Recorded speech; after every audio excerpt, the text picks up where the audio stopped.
Let's not begin with violence. Let's not even begin with hatred. Those are the loud consequences, the explosions we point to when it's already too late. Instead, let's start with something quieter. The way someone rolls their eyes when a certain name is mentioned. The pause before shaking a hand. The way a headline reduces a person to a single word that makes you forget they have a family, a history, a face. It doesn't feel like an act of violence. It feels like ordinary speech, ordinary reaction. But that ordinariness is exactly what makes it dangerous. Dehumanization doesn't always enter the room wearing boots. It slips in on the back of language, a label, a slur, a stereotype that pretends to explain everything in one stroke. Parasite, criminal, waste of resources. Each word pulls away a layer of personhood until nothing remains but a hollow outline. And the strange part is how easily we nod along, how often we repeat these words without noticing their weight. That is the first step, not hatred, but agreement disguised as description. Think about the last time you overheard a joke you didn't laugh at. Maybe it was about immigrants, or about people on welfare, or about someone's religion. You felt the sting, but you also felt the pressure of the room. To laugh would make you complicit. To stay silent would make you conspicuous. So maybe you smirked. Maybe you looked away. Maybe you said nothing at all. That silence is part of the mechanism, because in that moment, what could have been resisted becomes normalized. The joke survives, and so does the frame it carries. This is where it begins, not at the massacre, not at the battlefield, not in the camp. It begins in the invisible space between us, where metaphors, headlines, and careless comments gather. It begins with the way people are spoken about, until the speaking itself becomes a form of erasure. You don't have to point a weapon to participate. You only have to agree that certain people are less than you, less deserving, less complex, less human. And once that agreement takes root, it doesn't take much for action to follow. Because to harm another person, you must first unsee them as a person. You must dim the light behind their eyes until you can tell yourself there is nothing sacred there. You must let yourself believe, if only for a moment, that they are something else, an obstacle, a problem, a burden. And the moment you cross that line in your mind, you have already prepared the ground for what comes next. It doesn't matter if you never lift a hand yourself. The permission has already been granted, the soil already tilled. Someone else will always be willing to harvest what you have planted. The danger of dehumanization is how natural it feels. No one wakes up one morning and decides to erase another person's dignity. It happens in increments, in small permissions we give ourselves every single day. We stop making eye contact with the homeless man on the corner. We talk about those people as if they are a single mass with no difference between them. We measure lives in numbers, in statistics, in costs, until the face disappears. And because these steps feel ordinary, even rational, they slip past our defenses. By the time we recognize them as dehumanization, the habits have already hardened. My name is Andre Barburas. I've spent years studying the undercurrents of power, identity, and culture, not as an outsider pointing fingers at others, but as someone who has seen how easily any of us can cross that invisible line. Because I've crossed it too, in moments of frustration, judgment, or thoughtless speech. This is not a course about villains in uniforms. It's about the ordinary human tendency to divide the world into us and them. It's about noticing how the first step is taken not by monsters, but by neighbors, colleagues, friends, by people like us. I don't stand above this topic as if untouched by it. I stand inside it, like you do, aware of how fragile empathy can be when fear or convenience takes over. That's why I'm here. Not to lecture, but to map out the terrain we all walk on without realizing. Because if we can't see the ground beneath us, we can't recognize when it begins to tilt. And history shows us that once the tilt starts, the slide can be fast, brutal, and devastating. Dehumanization is the first step toward anything. Toward cruelty, yes. Toward violence, certainly. But also toward neglect, toward silence, toward looking away. It's not just about the horrors of war or genocide.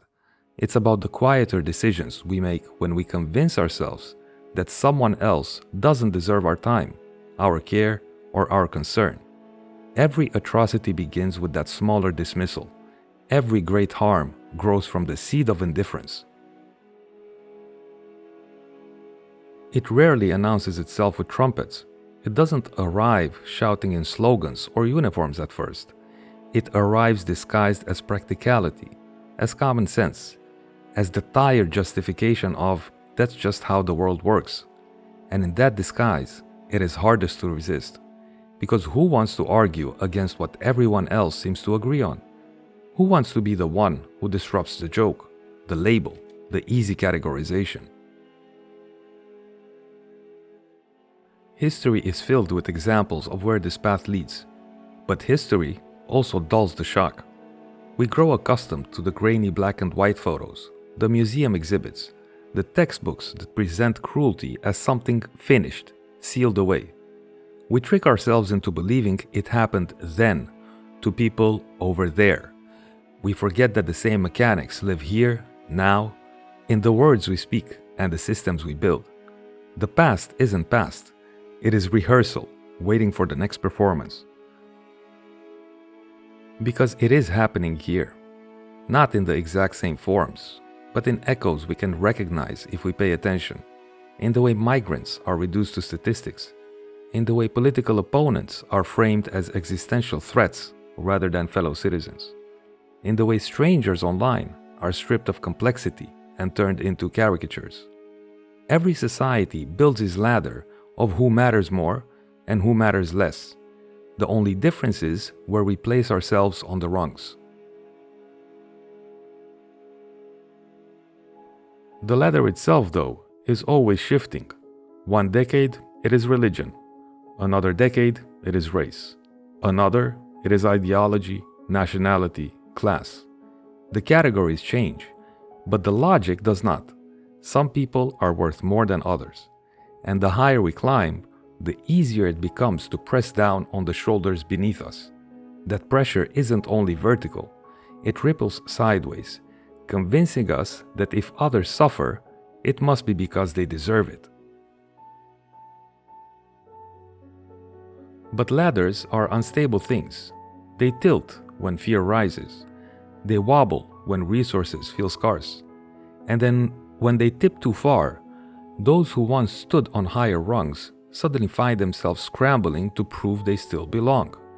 That is how fragile status becomes when it depends on devaluing others. No one is safe from being pushed down when the system itself runs on exclusion. And yet, every journey down this path begins the same way. Not with blood spilled, not with violence openly declared, but with something smaller, easier to miss. A joke passed off as harmless. A word spoken without thought. A headline that turns lives into numbers. These are the quiet beginnings of something vast. And to understand how we get to the unthinkable, we must start by noticing the things we are trained to overlook.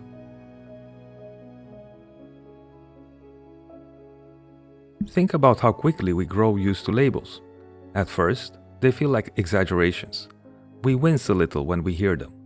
But after enough repetition, they start to sound normal. They save us the trouble of nuance. They make the world simpler, cleaner, easier to categorize. And in that simplicity, we lose something essential: the ability to see people as more than the names they've been given.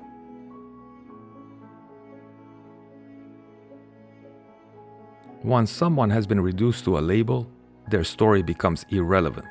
Their history doesn't matter. Their family doesn't matter. Their pain does not matter. We don't ask how they got here. We don't wonder what they dream about. We tell ourselves the label is all we need to know, and in that shortcut, empathy is erased.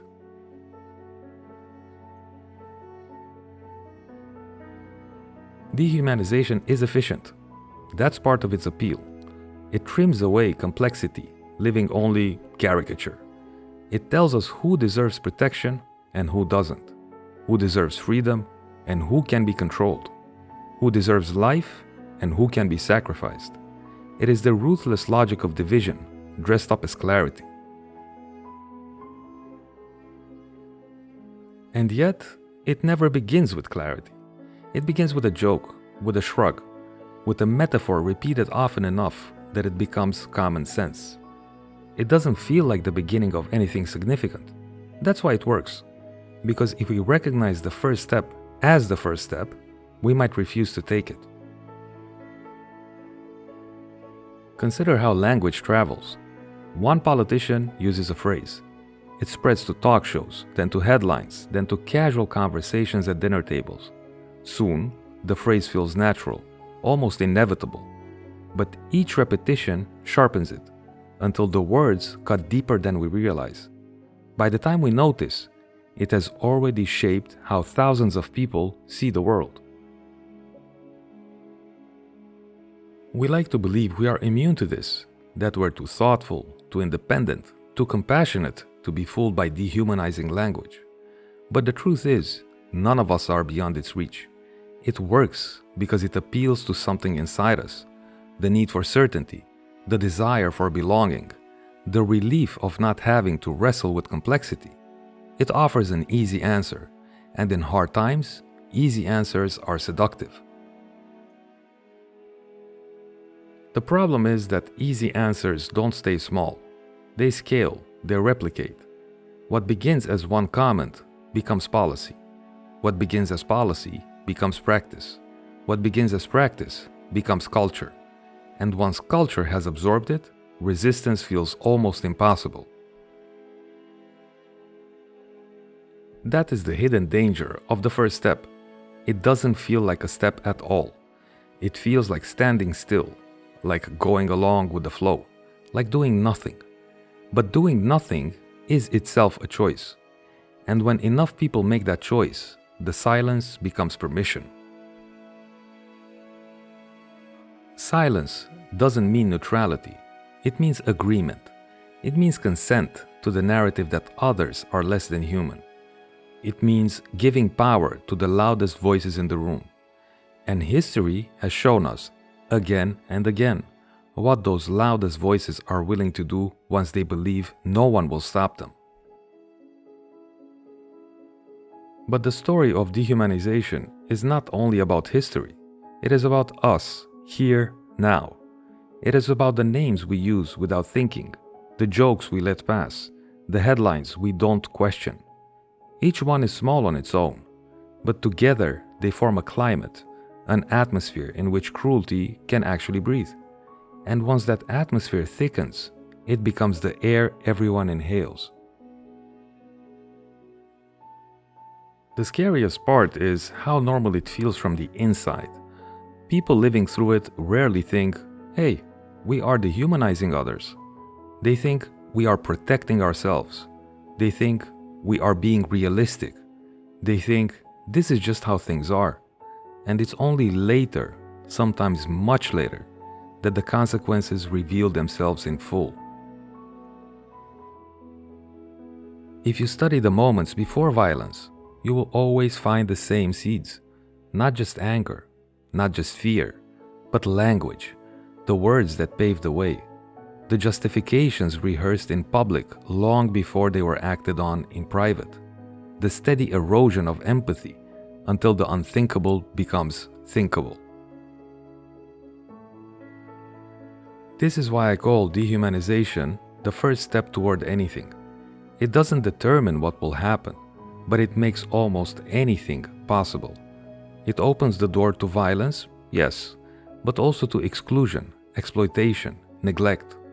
Once someone has been defined as less than human, there are no limits to how they can be treated. And that absence of limits is what makes the process so dangerous. To resist dehumanization, we must first be willing to notice it, not just when it's blatant, but when it's subtle, not just when it's shouted, but when it's whispered, not just when it's used by those we already mistrust, but when it comes from our own mouths. Awareness is not enough to stop it, but it is the beginning of resistance, because you cannot fight what you refuse to name. So this is where we begin, not with the horrors that follow, but with the quiet beginnings, the thresholds we cross without realizing. We begin with the ordinary, the invisible, the overlooked, because only by paying attention to the first step can we understand how the journey unfolds, and only by naming it now can we hope to stop what might come next.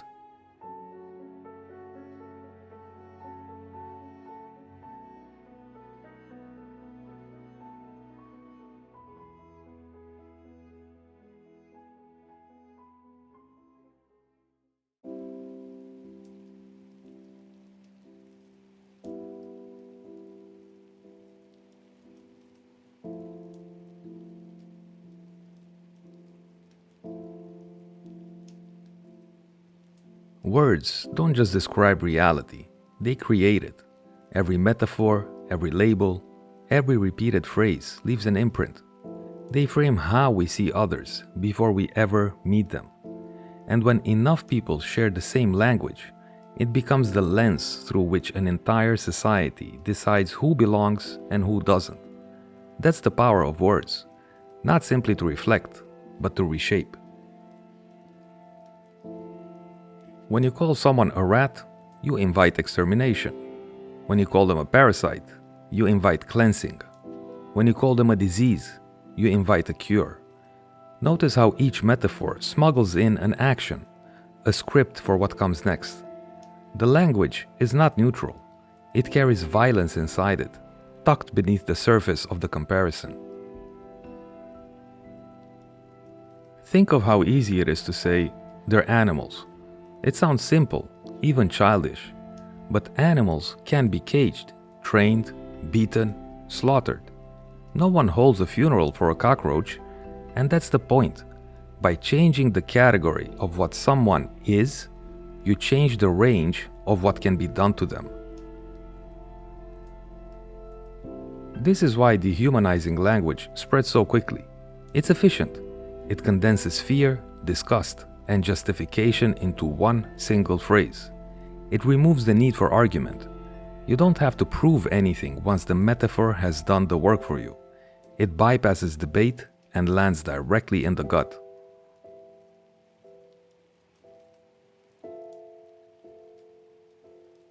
History is saturated with these phrases: cockroaches, Untermenschen, savages, primitives.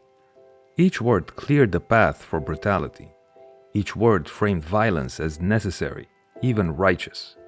And once the words were spoken often enough, people no longer heard them as metaphors.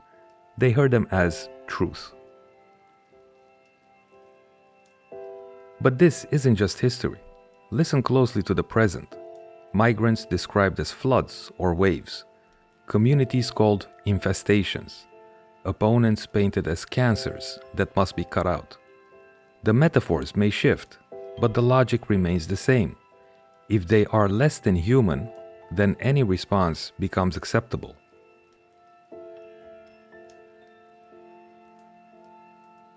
We underestimate how sticky language can be. A phrase enters public debate and soon shows up in headlines, talk shows, conversations at work. It takes on a life of its own, bouncing from mouth to mouth to mouth until no one remembers where it began. By then, it doesn't feel like rhetoric anymore. It feels like reality. And if it feels real, it shapes what people are willing to do. That's why authoritarian movements always begin with language. They don't start by rounding people up. They start by renaming them. They plant metaphors that grow into weapons. And once the soil of public discourse has been seeded, the harvest of violence is only a matter of time. You might think, but they're just words. It's tempting to believe that words are harmless, that what matters is action. But actions are built on stories, and stories are built from words. Before the hand strikes, the mind must be convinced, and language is the tool that does the convincing. Even jokes carry this power. A slur wrapped in laughter doesn't disappear, it lingers. It makes cruelty palatable. It makes the audience complicit. And once people laugh together, they're less likely to challenge the sentiment beneath the humor. The word has already done its work, disguised as entertainment. This is why dehumanizing speech is never innocent. Even when it's casual, even when it's careless, even when it's said without intent to harm. The metaphor outlives the speaker. It spreads, it multiplies, it influences others who hear it. Words travel further than we do, carrying their shadows into rooms we'll never enter. And once language has reshaped perception, violence becomes easier to justify. You don't have to see yourself as cruel. You only have to believe the metaphor. If someone is a parasite, then removing them is actually medicine. If someone is an animal, then controlling them is order. The words carry the moral logic, relieving you of the burden of doubt. Think about how we talk about crime. Thugs, animals, super predators. Each term doesn't just describe, it prescribes. It nudges society toward harsher laws, harsher policing, harsher sentences. And once those laws are in place, the language seems justified, when in fact the language was the cause. This cycle is self-reinforcing. Language shapes policy. Policy shapes perception. Perception shapes more language. Round and round it goes until the line between metaphor and reality disappears. By the end, the word and the act are indistinguishable, and the violence feels inevitable, even natural.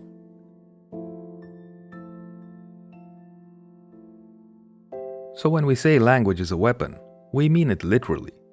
Not a weapon that kills in a single strike, but one that prepares the ground. It softens resistance. It dulls empathy. It primes the imagination for cruelty.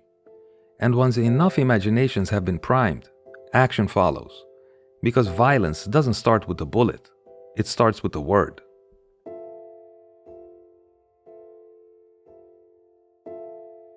It is tempting to imagine that language is only dangerous when shouted loudly, when plastered on posters or broadcast from podiums. But often the most corrosive phrases are the quietest ones. A bureaucratic term in a policy document, a clinical phrase in a medical report, a headline trimmed to fit a column.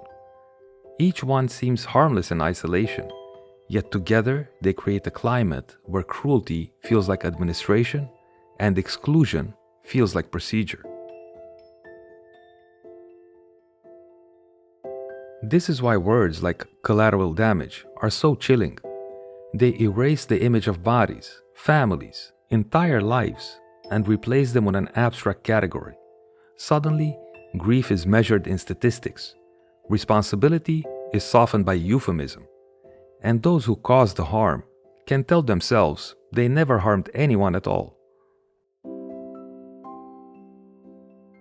Language is the great anesthetic. It numbs us to what we would otherwise find unbearable. It turns screams into numbers, loss into percentages, injustice into policy outcomes. And once we are numb, we stop asking the questions that matter. We stop seeing the people hidden behind the words. That numbness is not accidental. It is engineered. But dehumanizing language doesn't only exist in governments or armies. It lives in everyday spaces. Think of workplaces where people are called resources instead of names. Think of schools where students are reduced to test scores. Think of online spaces where strangers are reduced to usernames, avatars, stereotypes. In each case, the person disappears behind a word, and what's left can be managed, ignored, or discarded. We tell ourselves that words can't hurt us, but that old saying, "Sticks and stones may break my bones, but words will never hurt me," is absolutely not true. Words shape the blows that are later thrown. They provide the script that violence follows. They make it possible to harm without hesitation, to strike without guilt. Words are not the opposite of violence. They are its rehearsal.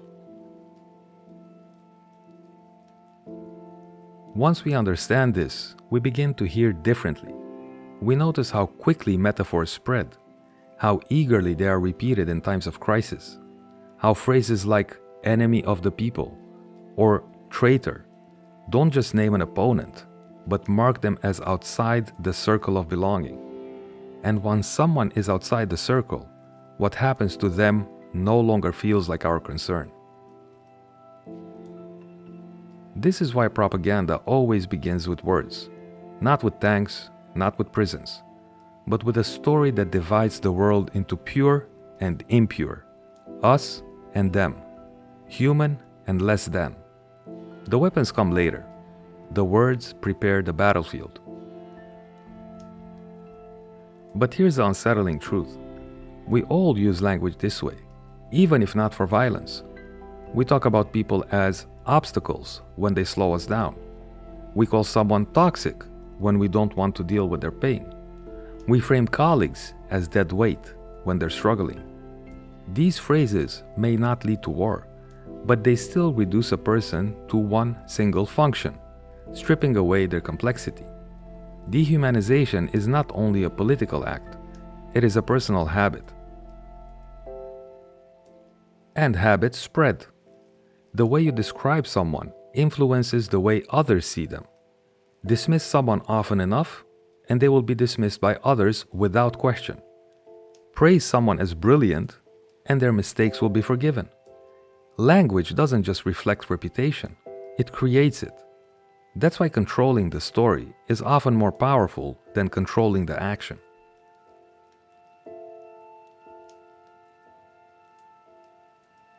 If words can wound, they can also protect. That is the other side of this truth.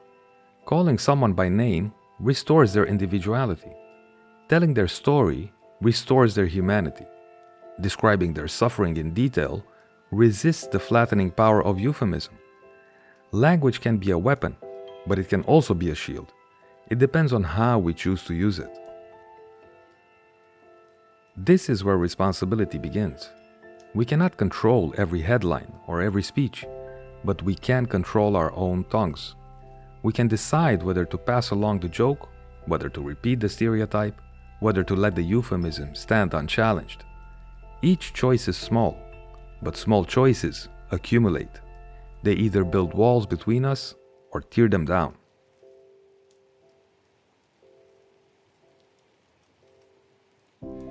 When you refuse dehumanizing language, you do more than protect yourself. You disrupt the cycle. You make others pause, if only for a moment. You break the rhythm of repetition that gives such words their strength. Resistance begins with noticing, but it takes courage to act on that noticing. Courage to say, "That's not funny," or courage to insist on the harder truth when the easier lie is more popular. And yet, this courage is often quiet. It doesn't look like protest in the streets. It looks like a conversation interrupted, a headline questioned, a phrase rephrased. It looks like choosing to see the person in front of you when the culture around you insists on seeing only the category. Small acts of language may not seem like much, but they keep empathy alive. Because once empathy is gone, words lose their power to protect. They become only weapons, tools of division and harm. The fight over language is not trivial. It is the fight over the boundaries of humanity itself. Every phrase, every metaphor, every story is a battle line. And when we surrender those lines, we surrender people. So listen carefully to the words around you, not just the loud ones, but the quiet ones. Not just the insults, but the euphemisms. Not just the slogans, but the everyday metaphors we repeat without thought. Because language is not decoration, it is foundation. It builds the world we live in. And the world it builds depends on the words we allow to take root.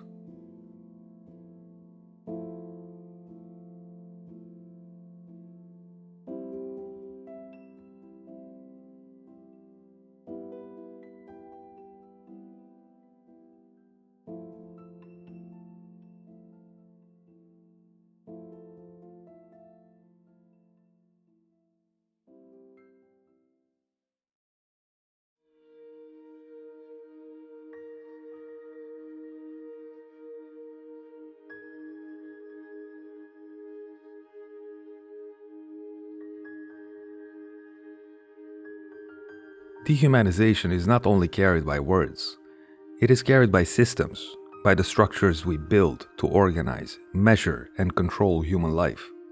Once someone is defined as less than human, institutions know exactly what to do with them. And the chilling truth is, the system does not need hatred to function, it only needs compliance. Numbers are the first form of distance. Statistics reduce lives to percentages, bodies to tallies, suffering to data points. 1,000 deaths become collateral damage. 1,000,000 displaced people become a migration flow. Each digit erases the story behind it until only the total remains. And totals do not ask for empathy.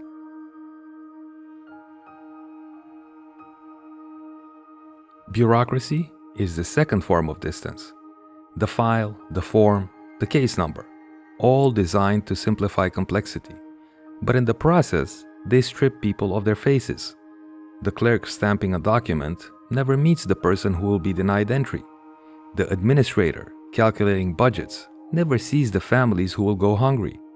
Paperwork allows cruelty without confrontation. Uniforms are another layer of distance. They transform individuals into roles, into representatives of the system. The guard is not a man with doubts. He is the officer. The soldier is not a woman with a family. She is the enforcer. Uniforms make it easier to obey, easier to command, easier to forget that the actions taken still come from human hands.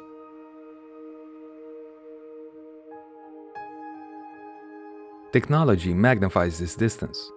A drone operator thousands of miles away does not see a child playing in the courtyard. He sees coordinates on a screen.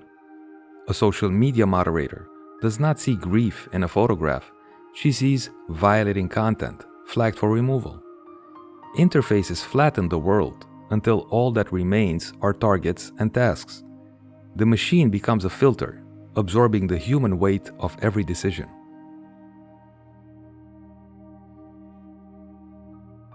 The terrifying thing about systems is that they feel neutral. No one thinks of themselves as cruel when filling out a form, or clicking approve, or pressing a button. The work feels abstract, procedural, even mundane. But abstraction is the point. It cushions the conscience, creating just enough space to let harm unfold without resistance. Think of Hannah Arendt's phrase, the banality of evil. What she saw in the trial of Adolf Eichmann was not a monster, but a bureaucrat, a man who organized trains with chilling efficiency, who spoke in the language of logistics, who insisted he was just following orders.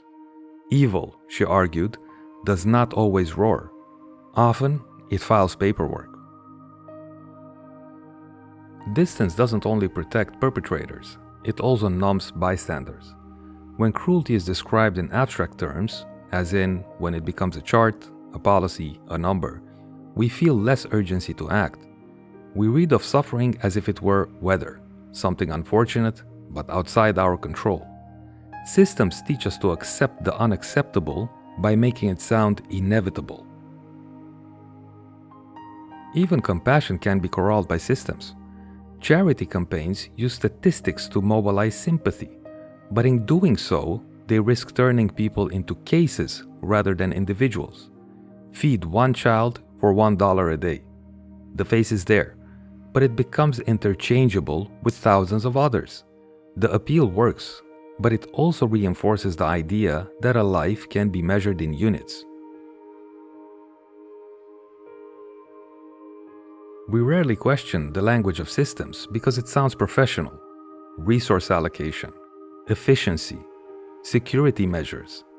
These phrases strip away the violence that often lies beneath them. The softer the wording, the harsher the policy can be. It is a paradox we have learned to accept. And once we accept the system, we no longer see the people it erases. The detained migrant becomes a case file. The evicted tenant becomes non-compliant. The laid-off worker becomes excess labor. Each one disappears behind a wall of terminology that feels rational, even necessary. But necessity is a mask. This is the hidden genius of distance. It allows cruelty to scale. One person insulting another is ugly but limited. A system labeling thousands of people as illegal can transform an entire society's perception overnight. Distance makes it possible for harm to be multiplied without anyone feeling directly responsible. And when responsibility is scattered, no one feels guilty. The guard blames the supervisor blames the policy blames the government, and the government blames the will of the people. By the end, no one owns the violence, even as everyone participates in it. But systems do not emerge fully formed. They are built piece by piece, policy by policy, word by word. And once built, they are rarely questioned because they look like infrastructure rather than ideology. Bridges, roads, schools, we see these as neutral. So too with detention centers, surveillance systems, refugee camps. They blend into the landscape until cruelty itself becomes invisible. To recognize dehumanization in systems, we must learn to see past their neutrality, to ask who benefits and who suffers, to ask whose humanity is being recognized and whose is being ignored. Because no matter how abstract the system, the consequences are always real. And if we fail to ask these questions, the distance grows until no one remembers there were people at the center of it all.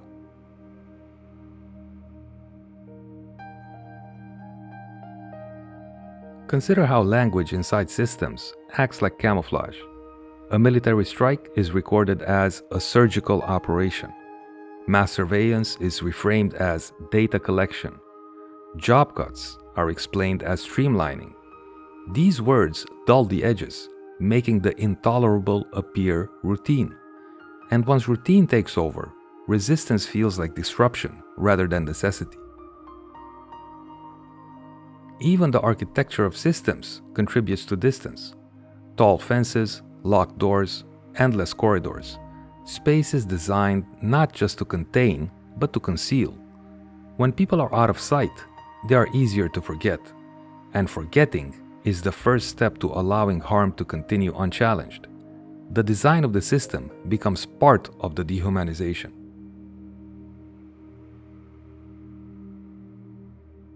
Technology sharpens this concealment further. Algorithms make decisions without faces. A credit score determines access to housing. A predictive policing system decides which neighborhoods deserve heavier patrols. The human hand is hidden behind the screen, but the impact is no less real. In fact, it may be more dangerous because the harm comes wrapped in the authority of objectivity. Once distance takes hold, empathy shrinks. We stop seeing individuals and start seeing patterns, charts, graphs. 1,000 refugees at the border become a security risk, not 1,000 stories of flight and survival. A rise in unemployment becomes an economic trend, not a wave of families struggling to eat. The data may be accurate, but accuracy without humanity is not truth. The further we are from suffering, the easier it becomes to rationalize it. Distance whispers, "It's not your problem." Distance whispers, "Someone else will handle it." And when enough people listen, the system functions smoothly, without interruption, without dissent. The gears turn, indifferent to the lives being crushed inside. The tragedy is that systems rarely see themselves as cruel. They see themselves as efficient, as necessary, as serving a greater good. The immigration officer stamping "denied" does not think of himself as an agent of suffering. He thinks of himself as maintaining order. The corporate executive cutting jobs frames it as protecting shareholders. Cruelty cloaks itself in duty. And the more layers of duty we add, the harder it becomes to trace responsibility back to a single person. That's the genius and the horror of distance. It creates a diffusion of accountability where no one feels guilty because everyone is simply doing their part. But when everyone is only doing their part, atrocities become possible without anyone ever calling themselves perpetrators. History reminds us of this again and again. Genocides, mass displacements, forced sterilizations, all carried out through offices, forums, committees, signatures, not just through fists and guns, but through stamps and files. The horror is not only in the violence itself, but in how ordinary the process looked while it was unfolding. And still, this ordinariness is not confined to history. Look around. Detention centers framed as processing facilities, sweatshops described as supply chains, prisons swelling with bodies under the banner of public safety. Each example reveals the same pattern. The more neutral the name, the harsher the reality it conceals. Distance also reshapes those within the system. When you perform a task long enough, you begin to see only the task, not the people it affects. The guard becomes efficient. The administrator becomes meticulous. The cruelty doesn't disappear. It just becomes invisible to those carrying it out. And the invisibility is the perfect soil for harm to grow.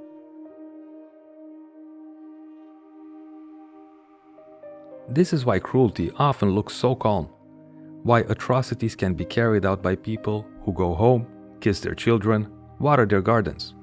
Because distance creates compartments. One part of life feels utterly normal, while another part carries out or enables violence. And as long as the compartment stays sealed, the contradiction never has to be faced. But contradictions leak.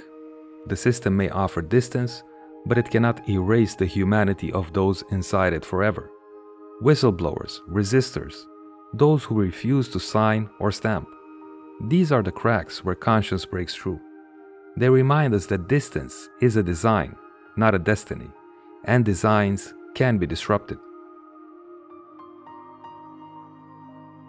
Recognizing this design is the first act of resistance, asking, who is being hidden here? Who disappears behind the statistics? Who suffers behind the policies? Such questions slow the gears, force a pause, create a gap where empathy can return. And empathy, once reintroduced, disrupts the smooth functioning of cruelty. The danger, of course, is that systems thrive on speed. They do not want pauses. They run best when no one asks questions, when no one interrupts. That's why those who resist are so often punished, not because they are wrong, but because they disrupt the efficiency of dehumanization. And inefficiency in a cruel system is the closest thing to justice. So as we leave this segment, remember this: dehumanization doesn't always look like violence in the streets. Sometimes it looks like paperwork, sometimes it looks like policy, sometimes it looks like an Excel file. Systems of distance don't remove our responsibility, they only disguise it. And unless we learn to see through the disguise, we will mistake cruelty for order.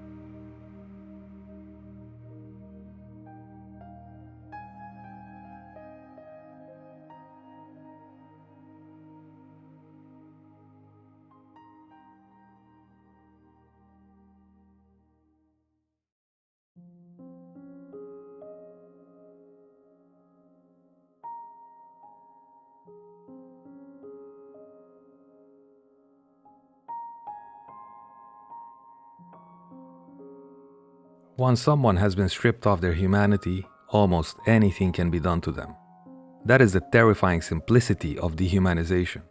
The insult becomes the shove becomes the wound becomes the death. Each step feels like an escalation, but in truth, it is only the fulfillment of what language and systems have already prepared. Violence does not erupt in a vacuum. It grows in the soil of stories we've been telling ourselves all along. By the time the first blow is struck, the justification has already been rehearsed 1,000 times in words, policies, jokes, headlines. The act itself is only the final punctuation in a sentence we've been writing together. But violence is not only about the victim, it is also a mirror of the perpetrator. To harm another is to reveal what you have allowed yourself to believe. To cross that line is to declare, even silently, that your humanity matters more than theirs, and in making that declaration, you diminish your own. This is the paradox of violence. It aims to strip dignity from others, but it corrodes the dignity of the one who commits it. A soldier who tortures, a guard who beats, a neighbor who turns on a friend. They may feel powerful in the moment, but that power is hollow, bought at the price of their own moral reflection. Violence leaves a mark on both sides of the mirror.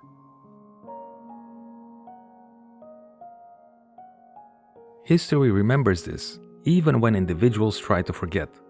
The names of victims are carved into memorials, yes, but the names of perpetrators are also preserved, in trials, in documents, in shame. Generations later, families still live with the weight of what their ancestors did or allowed. The mirror reflects forward, long after the moment of violence has passed. And yet, in the moment, violence often feels ordinary. The soldier pulls the trigger because it is expected. The mob throws the stone because everyone else is throwing. The police officer strikes because training and policy frame it as necessary. The ordinariness is what makes it possible. When cruelty feels normal, resistance feels strange.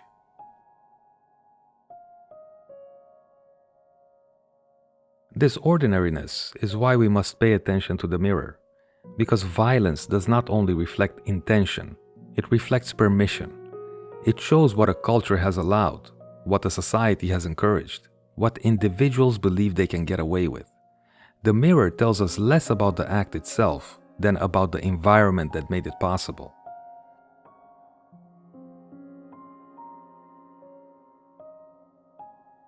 In Rwanda, neighbors killed neighbors with machetes. In Bosnia, people who had shared meals suddenly became enemies. In Nazi Germany, shopkeepers betrayed customers, colleagues denounced co-workers, children turned against teachers. These moments of betrayal did not come out of nowhere. They came from years of erosion, until violence seemed less like a choice and more like an inevitability.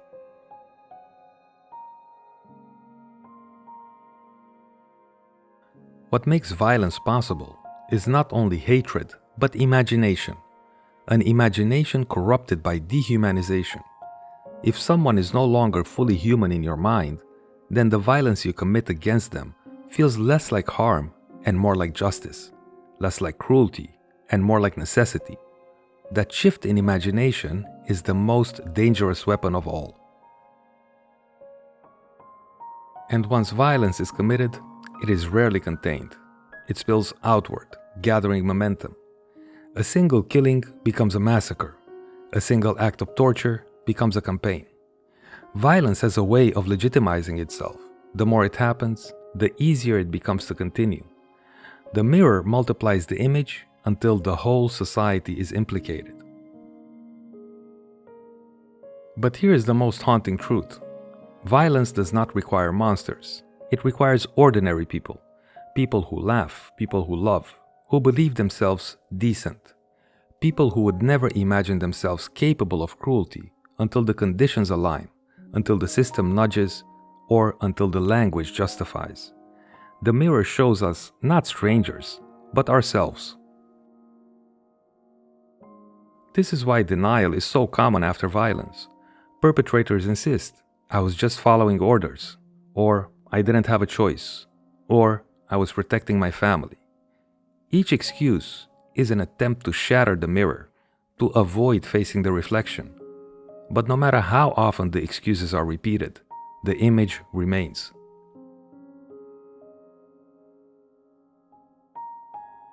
Psychologists call this moral disengagement. It's the mental gymnastics that allow us to commit harm while still seeing ourselves as good people. We tell ourselves the victim deserved it. We tell ourselves the harm wasn't real.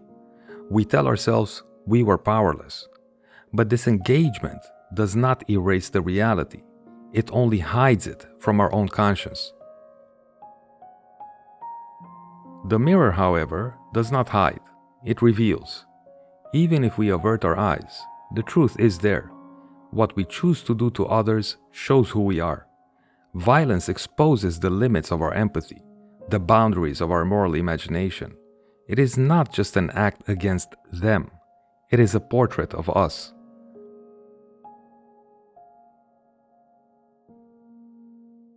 So when we study violence, we are not only studying victims, we are studying perpetrators.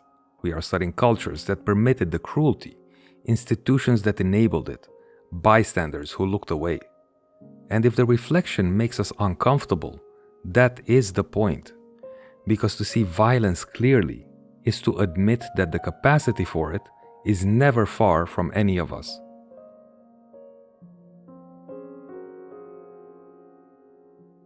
When we ask how atrocities happen, we often search for monsters. We imagine figures so cruel, so abnormal, that their actions seem almost inhuman.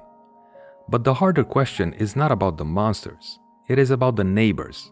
How does an ordinary person, who once shared bread across the table, one day raise a weapon? The answer is uncomfortable, because they could, because the ground was prepared, and they stepped onto it.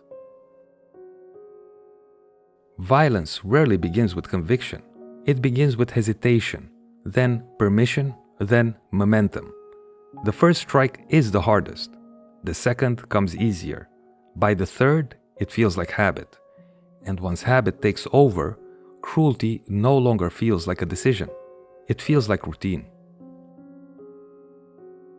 This routinization is what makes violence so enduring. People convince themselves they are no longer making choices. They are simply following the script. The system writes the lines, the culture supplies the stage, and the actors perform. By the end, no one feels responsible, even as bodies fill the ground. But the mirror does not forgive routine. Even if the act felt ordinary, the reflection remains extraordinary in its weight. Every violent action etches itself into memory, into culture, into history. And what felt like compliance in the moment becomes cruelty in retrospect. The excuse of just doing my job dissolves under the harsh light of memory. Denial becomes its own form of violence. To insist nothing happened, to silence survivors, to rewrite the story. These are acts of harm layered on top of harm. They protect the perpetrator's self-image at the expense of the victim's truth. And in that silencing, the wound deepens, passed from generation to generation. Communities fractured by violence do not simply heal with time. The mirror remains in the cracks of memory. Children inherit silences they do not understand. Whole families grow up carrying shame or grief that was never spoken. The violence echoes in the absence of words, in the absence of acknowledgement. And yet, acknowledgement is what the mirror demands, to look directly at what was done, to resist the temptation of euphemism, to name the cruelty for what it was. Without acknowledgement, the cycle waits for another chance, another repetition. History does not move forward, it circles.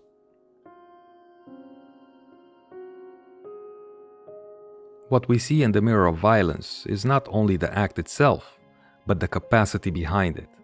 The capacity to erase empathy, the capacity to rationalize harm, the capacity to turn silence into complicity. These capacities are not rare, they're human, and that is what makes the mirror unbearable to face.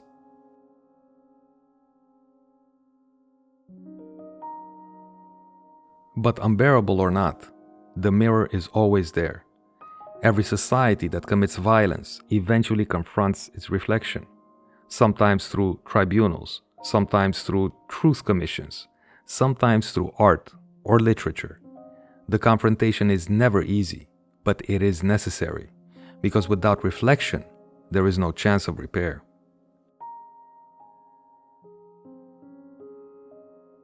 Repair does not erase the violence. It cannot bring back the dead or undo the harm, but it can prevent repetition.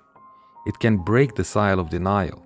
It can teach the next generation that the reflection, while painful, must be faced. That courage means looking, not looking away. We must also admit something harder. The mirror is not only historical, it is present. It shows itself in prisons overcrowded with the poor, in border camps where children sleep on concrete floors, in neighborhoods where violence by the state is explained away as necessary force. These are not distant horrors. They are our reflections, here and now. And so the question becomes, what will we see when we dare to look? Will we see only the cruelty of others? Or will we see our own small permissions? The jokes we didn't challenge, the headlines we accepted, the silences we allowed. The mirror reflects both the grand and the ordinary, reminding us that violence always begins in places we would rather not notice. This is the hardest part of the mirror, realizing it shows us as well. The capacity for cruelty is not locked in history books. It is woven into the human condition. We may never commit it ourselves, but we live in systems that do. And unless we reckon with that fact, we risk repeating the same story under a new name. So violence is not only a mirror of the past, it is a mirror of the present, of the choices we make today, what we permit, what we ignore, what we excuse. All of it writes the script for what comes next. The reflection is not fixed. It shifts with us depending on what we allow to stand and what we choose to resist.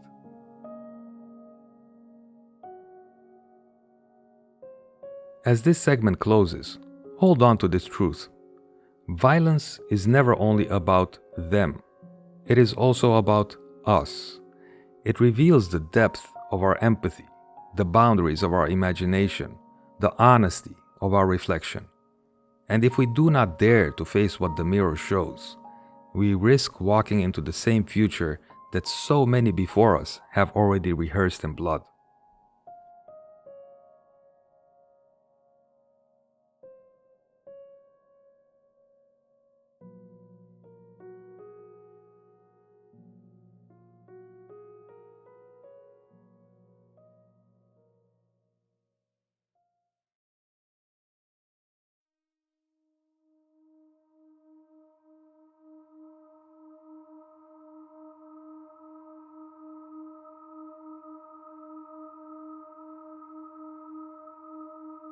When we hear the word dehumanization, our minds leap to the dramatic: war, genocides, atrocities that scar history. But dehumanization does not live only in extremes. It lives in the small, ordinary gestures of daily life. The ones so common, we barely notice them. The ones we excuse as harmless, efficient, even necessary. These are not footnotes to the larger story. They are the roots from which it grows. Think of the way we talk about work. Employees become resources. Departments become headcount. Workers become assets or liabilities. On the balance sheet, people dissolve into numbers. It feels professional, rational, even unavoidable. But in the translation from person to unit, something essential is lost. Or consider schools. Children are ranked by test scores, compared by averages, sorted into categories. The student struggling with grief or hunger becomes underperforming. The child with curiosity but no discipline becomes a problem case.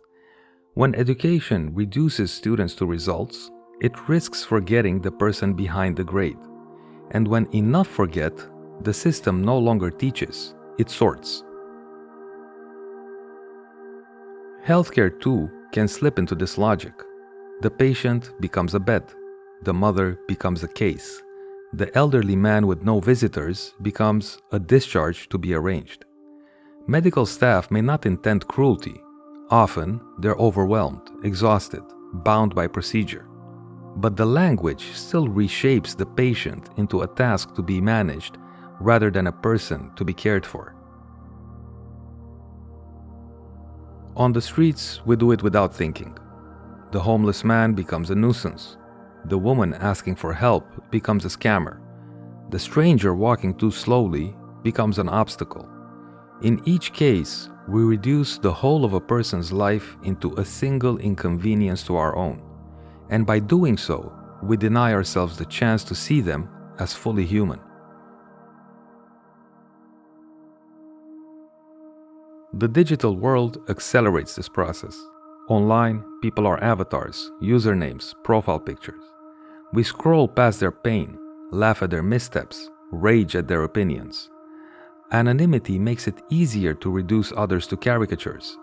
And when we do, cruelty feels less personal, more like entertainment. We tell ourselves it doesn't matter, it's just online. But the erosion of empathy online always leaks into the offline world.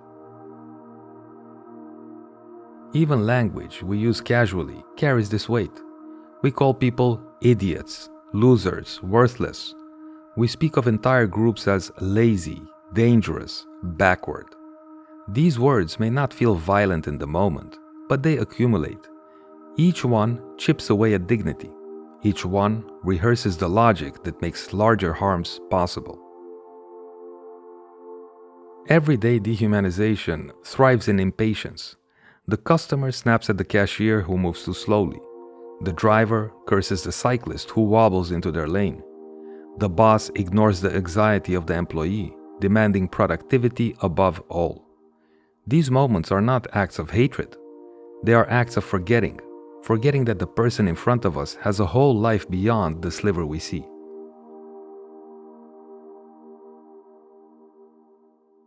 Forgetting is a form of dehumanization. When we treat someone only as the role they play in our story, we erase their fullness. The barista becomes my coffee.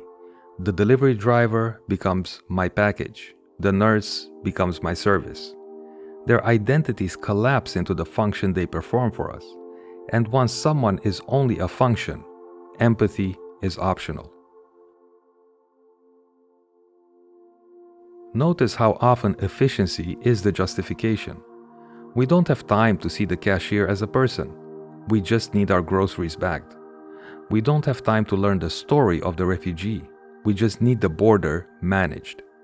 Efficiency makes empathy feel like an inconvenience. But a society that chooses efficiency over humanity chooses a dangerous trade: speed in exchange for compassion. Social media has made this trade even starker. The algorithm doesn't reward empathy, it rewards reaction. The quickest way to get attention is not to see others deeply, but to flatten them, to mock, to dismiss, to caricature. And the more we reward the flattening, with likes and shares, the more normal it becomes. Dehumanization doesn't just happen online, it is engineered there.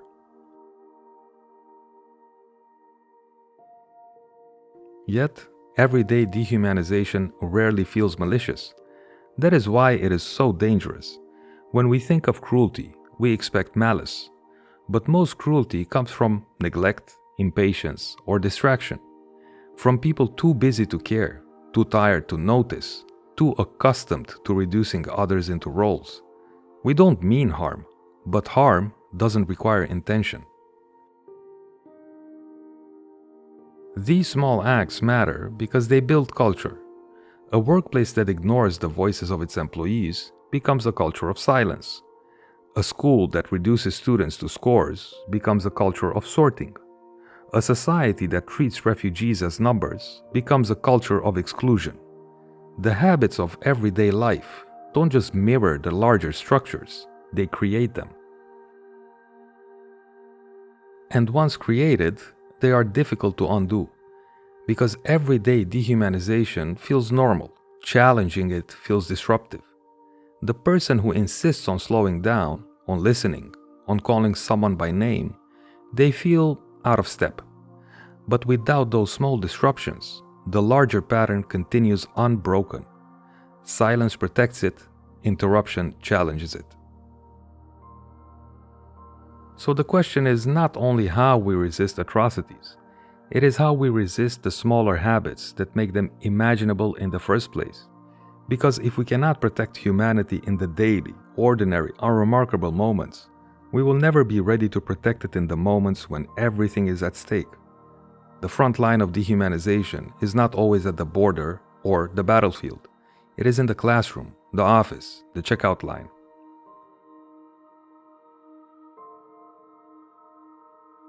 Think about how gossip works. A colleague becomes lazy, a neighbor becomes strange, a friend becomes unreliable. These words travel faster than the truth. Soon, the person is not seen as who they are, but as the story told about them. Reputation replaces reality, and once the story is fixed, the person has little chance of escaping it. Dehumanization also thrives in competition. When success is framed as scarce, every other person becomes a rival. The coworker is not a collaborator, but a threat. The student is not a peer, but a benchmark. The stranger is not neutral, but an obstacle to your own progress. In this logic, people become less like partners in a shared world and more like pieces on a board to be moved, outplayed, or removed.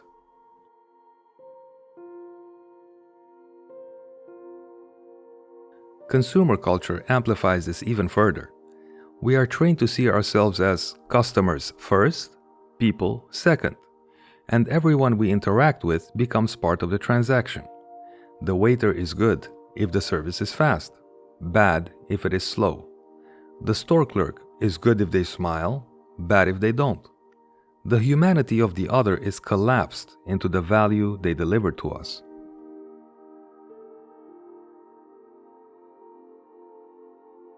Social hierarchies reinforce the same patterns.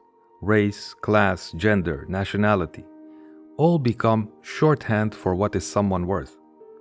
Sometimes the bias is blunt, sometimes it is subtle, but it is always there. The accent that makes someone less professional, the skin color that makes someone suspicious, the clothing that makes someone untrustworthy. Each assumption may feel small, but each one chips away at personhood.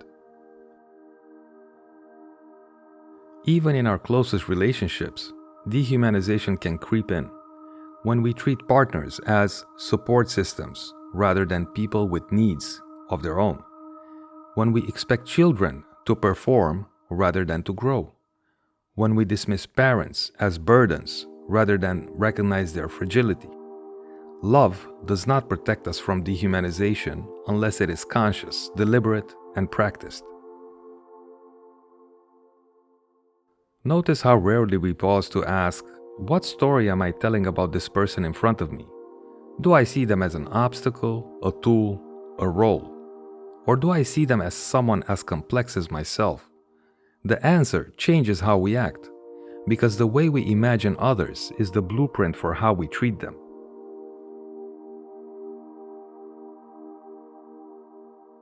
The danger is that everyday dehumanization feels so normal, we stop naming it at all.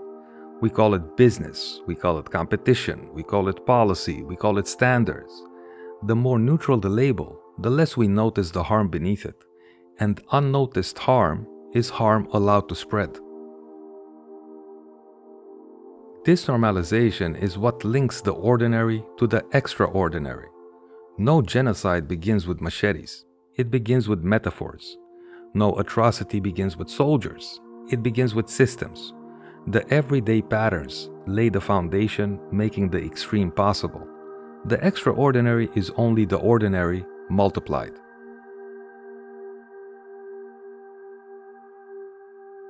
But the mirror cuts both ways. If everyday acts can erode humanity, everyday acts can also restore it. A name remembered, a story listened to, a kindness offered without calculation. These gestures are small, but they push back against the reduction of others to roles or categories. They keep the possibility of empathy alive. The truth is, most of us will never stand at the center of history. We will never command armies or write policies that shape millions. But all of us shape the small worlds we inhabit: workplaces, families, neighborhoods, classrooms. And in those worlds, the way we see others matters, because it either rehearses cruelty or rehearses compassion.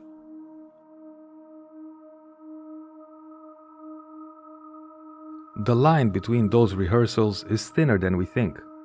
A moment of impatience can humiliate. A moment of recognition can dignify. Neither act changes the world by itself, but together, multiplied across millions of small choices, they tilt entire cultures toward harm or toward care.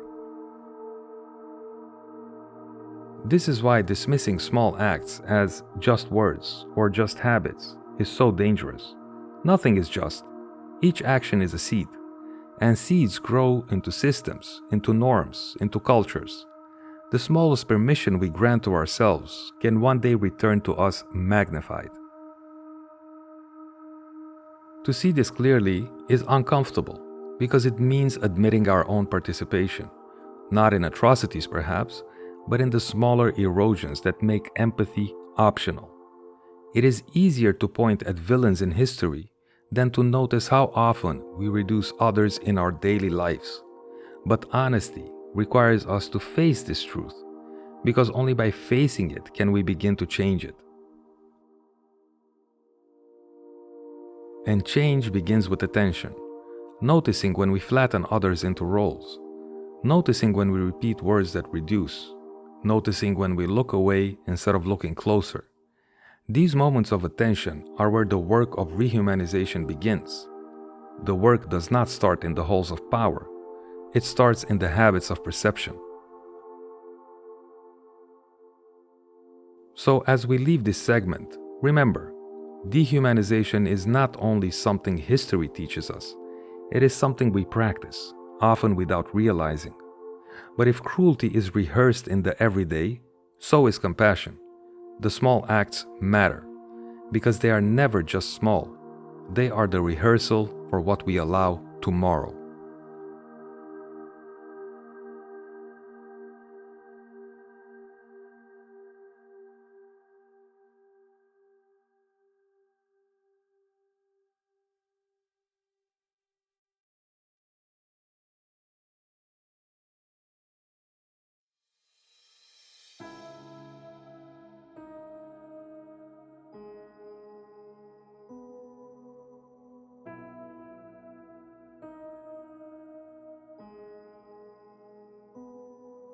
If dehumanization is the first step toward anything, then rehumanization is the hardest step back. It is not automatic. It does not happen just because the violence ends or the system collapses. It requires deliberate effort, the conscious choice to see what we once unlearned to see, the humanity of the other. And that work is neither quick nor easy. Rehumanization begins with recognition, not abstract recognition, not numbers on a page, but faces, names, stories. The act of looking at someone not as a symbol or a role, but as a whole being. This is deceptively simple. It can happen in a conversation, a photograph, a moment of listening. But simple is not the same as easy. Because to recognize someone's humanity after it has been denied is to confront the reasons we denied it in the first place. It means facing the fear, the prejudice, the laziness that made it convenient to see them as less. It means acknowledging that the categories were never true, only useful.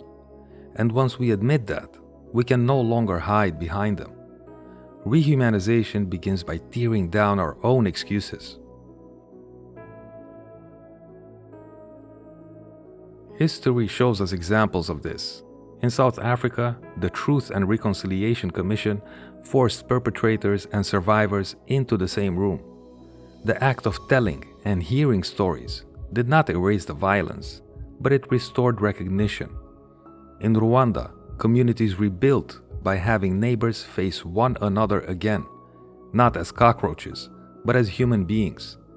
These processes were painful, imperfect, but they carved out space for rehumanization in places where it seemed impossible. But rehumanization is not only for societies after atrocities. It is for classrooms where students are reduced to scores. It is for workplaces where people are reduced to functions. It is for families where members are reduced to roles. Everywhere dehumanization happens, rehumanization must follow. Otherwise, the erosion continues. At its core, rehumanization is the act of restoring complexity. It insists that no person is only one thing, not only illegal, not only patient, not only failure. It demands that we widen our vision, that we refuse to let categories shrink people down to caricatures.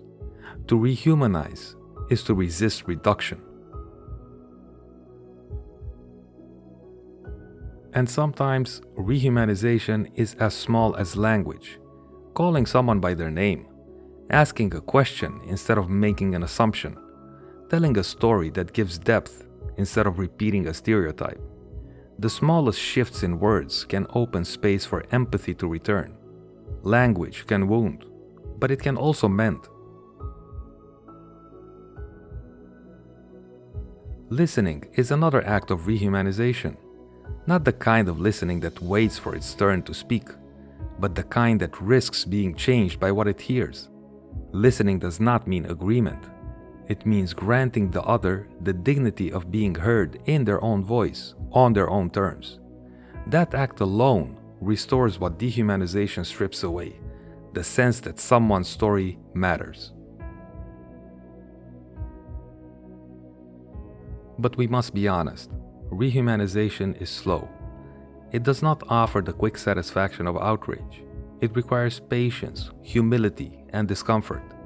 Because to rehumanize another, we must confront the parts of ourselves that prefer simplicity over complexity, categories over nuance, silence over empathy.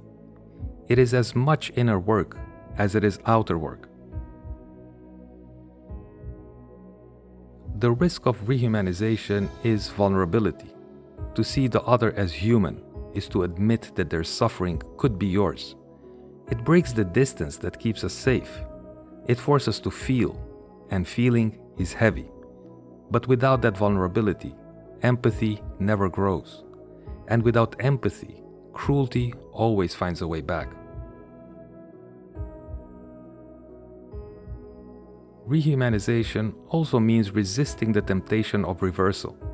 It is easy to say, they dehumanized us, so now we dehumanize them. That logic feels like justice, but it only repeats the same pattern in reverse. To fight dehumanization with more dehumanization is to reinforce the very structure we claim to oppose. The cycle breaks only when we refuse to step onto it again. This refusal is not weakness, it is strength, because it is easier to reduce someone than to restore them. It is easier to strike back than to listen. Rehumanization requires courage, the courage to hold the mirror steady without smashing it, the courage to see the reflection, even when it's unbearable.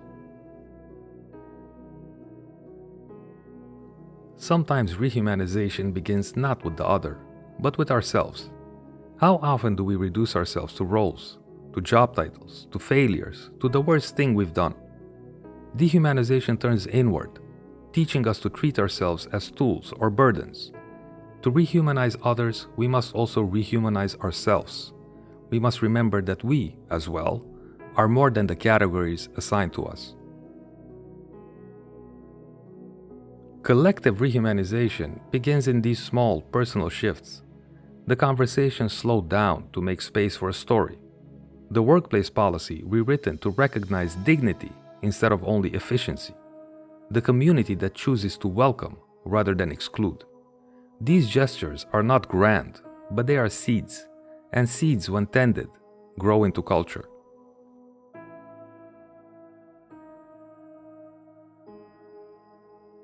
The work of rehumanization is never finished.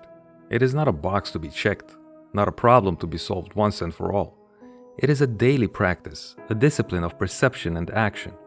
Because every day we face the temptation to reduce, to flatten, to categorize. And every day we have the chance to resist. The fight against dehumanization is not only about the horrors of history, it is about the choices we make right now.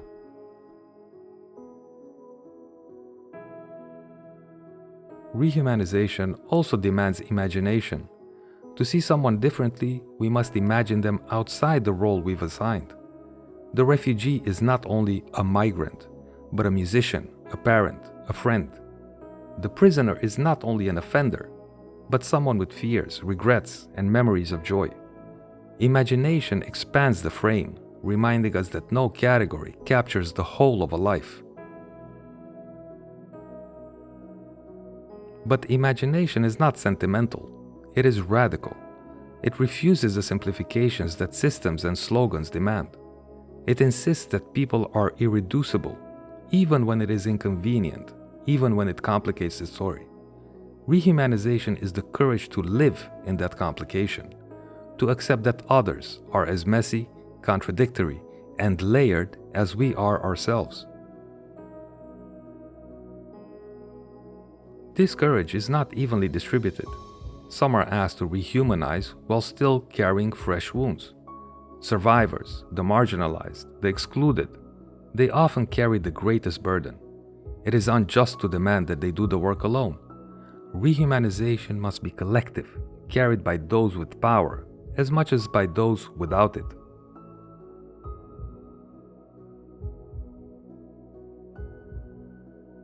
Collective rehumanization looks like policies rewritten with dignity at the center.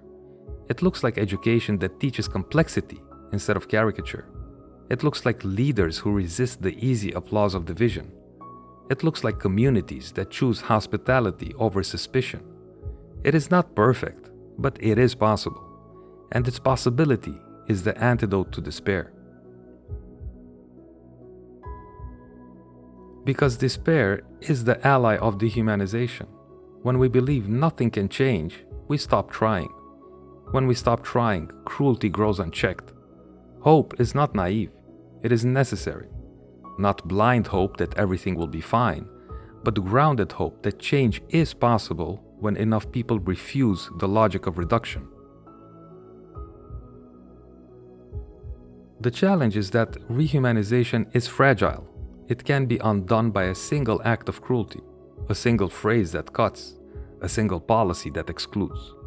That fragility makes the work exhausting. But fragility does not mean futility.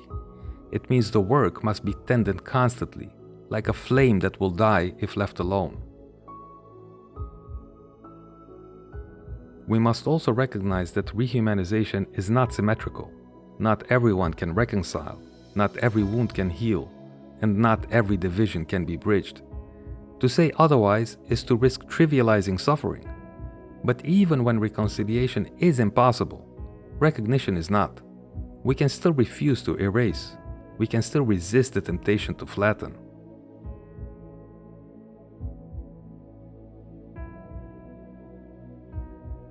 Resistance takes many forms. Sometimes it's public protest. Sometimes it's private refusal. Sometimes it's as small as refusing to laugh at a cruel joke, or as large as rewriting the language of law. Each form matters, because each one interrupts the rhythm of dehumanization. Interruption is itself a form of rehumanization. The truth is, there is no single method. Rehumanization is not a program to implement, but a posture to adopt. It is an orientation toward others, a commitment to complexity, a refusal of easy erasure. The forms it takes will differ by context, but the essence is the same: to see fully, to hear deeply, to recognize always. And yes, it is exhausting, because dehumanization is efficient. It saves time, saves energy, saves us from the discomfort of care. Rehumanization asks us to slow down, to feel, to risk. It is work that resists the current of culture, and resistance always costs something, but the cost of not resisting is greater. The cost is a world where cruelty becomes normal, where indifference becomes habit, where violence becomes inevitable. If we do not choose rehumanization, we do not choose neutrality, we choose erosion. We choose to let dignity be chipped away until there is nothing left to defend. Rehumanization is not optional if humanity itself is to endure. This work does not belong only to governments or institutions. It belongs to us, in our conversations, our workplaces, our classrooms, our families. The spaces we inhabit every day are where humanity is either rehearsed or reduced. And in those spaces, our choices matter. Not grand choices, but small ones, repeated over time until they shape the culture itself. Every gesture counts, every refusal to flatten, every insistence on dignity, every act of listening, every name remembered. No single act will transform the world, but together, these acts weave the fabric of rehumanization strong enough to resist the weight of cruelty. It is not spectacular work, but it is sustaining work. And perhaps that is the point. Rehumanization is not about spectacle. It is about persistence. It is about cultivating habits of empathy so deeply that they become instinct, so that when the temptation to reduce appears, the instinct to resist is already there, so that when cruelty presses close, our first reflex is recognition, not erasure.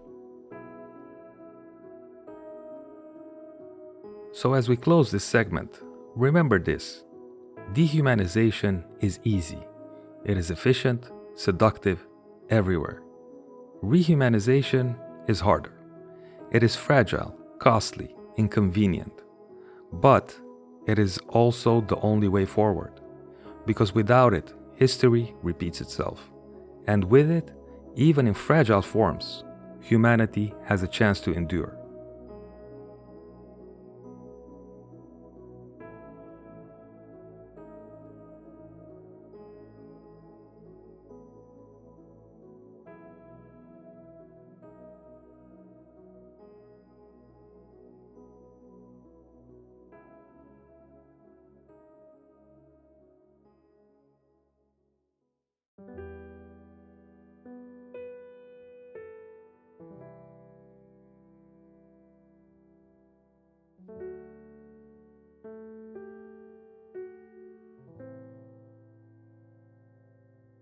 There is no clean ending to this subject. Dehumanization does not finish when a war ends or when a headline fades. It lingers in memory, in habits, in the words we keep using without noticing. That is why this can only be an afterthought, not a conclusion. Because conclusions imply closure, and there is none here. To speak of dehumanization is to speak of something ongoing, something that waits at the edge of every society, every community, every self. It is always near, always possible. Perhaps that is the hardest truth to carry. It never really goes away. We want to imagine progress as permanent, as irreversible. But the ease of reduction, the seduction of simplicity, is always with us. The line can always be crossed again. And yet, the same is true of rehumanization. It, too, is always possible, always fragile, always incomplete, but always there, waiting to be chosen. The choice is rarely grand. It is usually small, almost invisible, but small choices accumulate. You will not remember every argument or every example from this course, but you may remember the weight in your chest when you recognize yourself in the mirror. That weight matters because it means the reflection reached you. What you do with that weight is yours to decide. You may carry it into your next conversation. You may set it down and forget. But if you carry it, even a little, you will notice more. And noticing is where the work begins. There will be moments when it feels futile, moments when cruelty is louder, when reduction is easier, when silence is safer. You may ask, what difference does my refusal make? The answer is, you cannot measure it, and that is the point. Rehumanization is not measured in victories, but in interruptions. Each time the cycle stutters, even briefly, the story changes. Each interruption is a seed, planted where we cannot always see it grow. That is the hidden power of choosing recognition over reduction.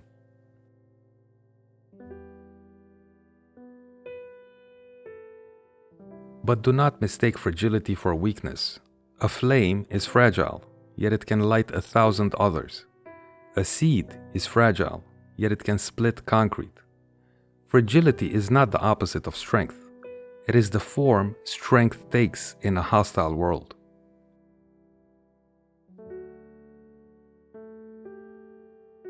The mirror we have carried through these segments does not disappear when you put the words away.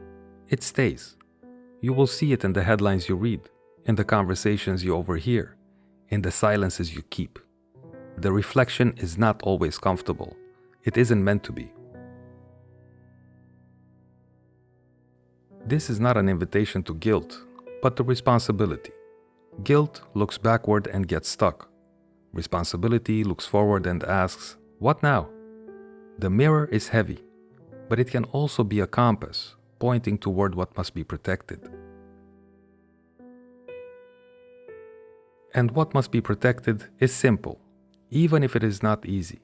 The dignity of the other, not only when it is convenient, not only when it is deserved, but always, because once we begin to ration dignity, it disappears altogether.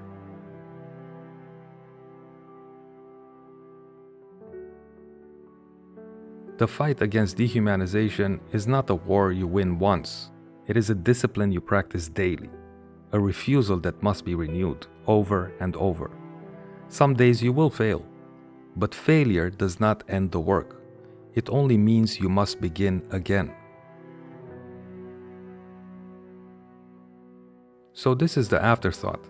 There is no end. There is only vigilance, only persistence, only the choice to see fully rather than partially. Every day, every conversation, every silence is another threshold, and each time you decide which step to take. The first step toward anything is how we see, and we are always seeing. So the question remains, even after the course ends, will you reduce or will you recognize?